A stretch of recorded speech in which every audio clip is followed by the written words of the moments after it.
a gente vai levar uma pesagem. Há o caso do peso pesado, por exemplo, que aí a diferença são gritante, não. Tem criança é acima, por exemplo, na outra categoria que vai haver, com 11, 12 anos, tem criança de 12 anos com 105, 110 quilos.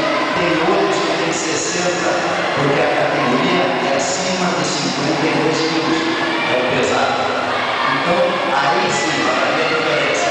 Lembrando que aquela tabela de 11, 12 anos é da Confederação Brasileira de Judô, ou seja, você tratar de uma competição voltada ao Campeonato Brasileiro, nós usamos a tabela oficial da Confederação, o que não necessariamente acontece no campeonato estadual que vai ter em Juaçá.